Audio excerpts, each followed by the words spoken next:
The views and opinions and otherwise wisecrack remarks in this podcast are solely those of our highly caffeinated hosts. They do not represent the opinions of Fairchild Air Force Base leadership, the 92nd Public Affairs Office, or the United States Air Force. Any reference to commercial products, companies, or services does not imply federal endorsement. You've been warned. Just hang on 1 second, I gotta check the boom. Come on! 17 contact, boom interphone. Thank you, that was beautiful.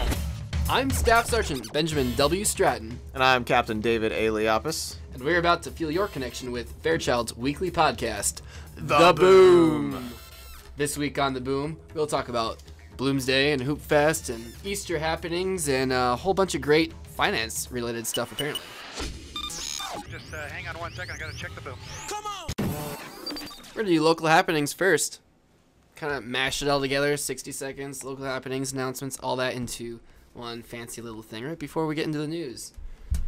So we've got women's basketball starting up. The Fairchild Lady Falcons basketball team will be holding a player interest meeting on Friday, April 3rd. That's today at 1500 at the Education Center. Got the education? You betcha. In room 107. So if you're interested, contact Tech Sergeant Noel Hatchell. You can contact her at her email noel.hachtel@us.af.mil or 247-5687. Speaking of basketball, anyone interested in Hoopfest, or have you even heard of it? I'd never heard of Hoopfest until today. Yeah, Hoopfest is a huge local thing there. They shut down, how many blocks is that? They shut down 42 city blocks in downtown Spokane. Don't go driving down there that day. You can't. And I won't. All shut down, but it's the biggest 3-on-3 basketball tournament on earth, they claim.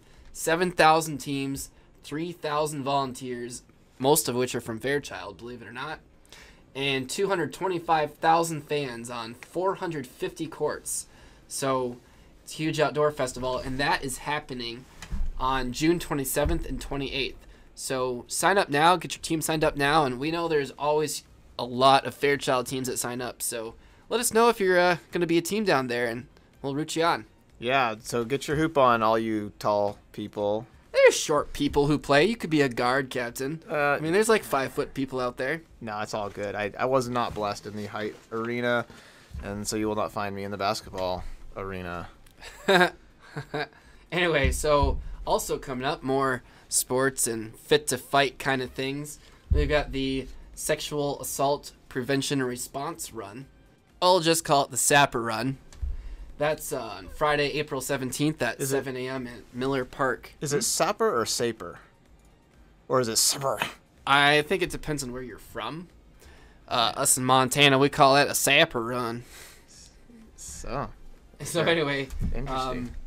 all Team Fairchild is invited. You also get a free t-shirt for running this lengthy 1.5 mile run. Wow. 1.5 miles.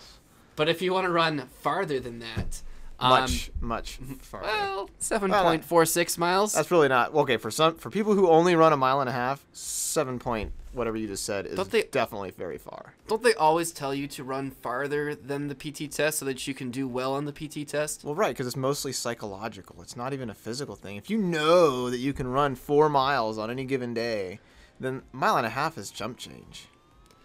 So, folks, this 7.46 miles we were talking about is the 2015 Lilac Bloomsday Run. For those of you who have been here for a while, you know what that is. For those of you who haven't, like Captain, me, it's a, like I said, 12-kilometer, 7.46 miles around downtown Spokane and up by Spokane Falls Community College, and they've got this really steep, annoying hill that's they called that Doomsday. Bloomsday has a hill called Doomsday. I've run it every year since I got here. It's a good time. This year we're actually not going to sign up in the slow crowd because I convinced the girls I run with, my wife and our friends from church, that we can run faster and not be stuck in the crowd that walks the first 2 miles. Are you tired of tripping all over strollers all the time? Oh my goodness. Oh, I didn't see you down there. My legs are so long. I need to be in the faster crowd. But anyway, if you don't sign up before April 14th, The price goes up to $35 after that. Otherwise, it's $18 right now. So visit the bloomsdayrun.org website to find out more information. Also downtown this weekend is the Easter Bunny will be at the River Park Square. The Easter Bunny? The Easter Bunny. Or Easter Bunny. Tell your kids it's the Easter Bunny, but We all know better. yeah. So the Easter Bunny, he'll be available down there at the River Park Square Mall for photos. Today from 11 a.m. to 8 p.m., tomorrow 10 a.m. to 8 p.m., and Sunday 11 a.m. to 6 p.m. Call the mall for more information at 509-456-3413. And speaking of Easter, if you want a complete listing of all of the great events happening at the base chapel, go to the resiliency page off of the fairchild.af.mil main homepage and select the base chapel's website. And then spring break plans. You got any of those, Captain? Nope. I work. Spring break is great. That's when the kids get to come home and you have to figure out what to do them while you work all day. Unless you're like my wife and you homeschool the kids and the kids are always home. You could be like that. Then spring break is really... all year round. That's right. It's always spring break at my house. Or it's always school and there is no spring break. Poor kids. So we're going to move on to your news for today. Boop, boop, boop. All right, here, fresh in from the lines. MilitaryTimes.com. We got a couple of stories that relate to, well, pay, benefits, promotion, bonuses, all that kind of stuff that really interests us because it just does. I don't know why.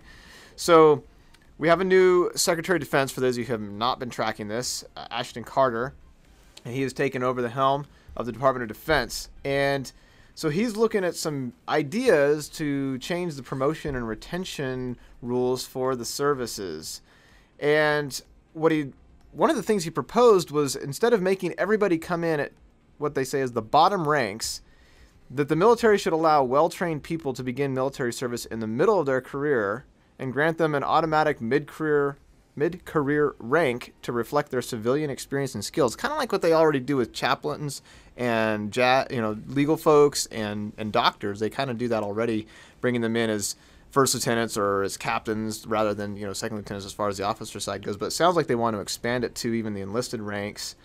And he said, this is Carter. Oh, they got a typo in their article here. They said Cater instead of Carter. Anyway, Military Times, get your act together. Sounds like the military is catering to everyone now. So anyway, Carter said, the military's rank structure still dates back to when Napoleon was invading Europe 200 years ago. There are some good reasons for that, but certain specialty jobs like cybersecurity, we need to be looking at ways to bring in more qualified people, even if they're already in the middle of their career, rather than just starting out.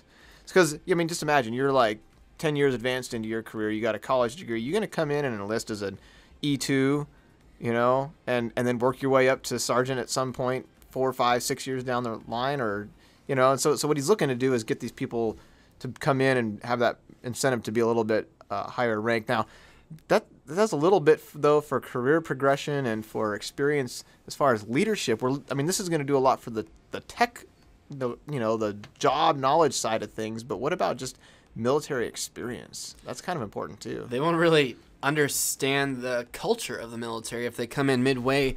I also wonder if people will actually do this, especially in the cyber community. That is one of the most sought after career fields currently in the tech industry, and they'll pay a lot of those tech companies will pay 6 digits for someone with that kind of college and experience and stuff, and the military cannot compete with that. Yeah, but you know what we've got? We've got that appeal of serving in the military because it's the patriotic thing to do. You can't say that about working at some tech company. Carter also suggested the military consider kind of a reverse GI Bill that would pay off student loans for recruits. So rather than just coming in and getting your degree, if you've already got a degree, this would be really helpful because for those who already have it, well, you're already kind of sunk cost and the military's not going to be able to help you out a whole lot with that. So he's kind of looking at it to say, hey, we'll help pay off your student loans. That's kind of cool. So moving up the chain of command from Carter to the president, the POTUS said that he wants to take a look at some of these proposals made by the Military Compensation and Retirement Modernization Commission, mouthful, that were done. There were 15 specific recommendations, He doesn't care for all of them necessarily. He thinks some of them are pretty close, but not spot on. And so what he'd want to do is take a look at this, and one of the recommendations would shrink the size of military pensions by 20% and create new investment accounts for all troops. So the way this looks like is that the Department of Defense would offer to match the retirement savings up to 5% of basic pay, and that then you could use that and have that investment regardless of whether you stay in for 20 years or get out after 4. You know, so it's kind of more like those traditional retirement plans that, you know, those matching programs that different companies do. And also they're looking to do some TRICARE reform, offering different insurance policies similar to what we find in the civilian side. And one of the big things, and we talked about this before on the boom, was the changes to retirement would be to offer up to troops who have served less than 20 years. So maybe a 15-year retirement. I don't know what they would do exactly, how that would look.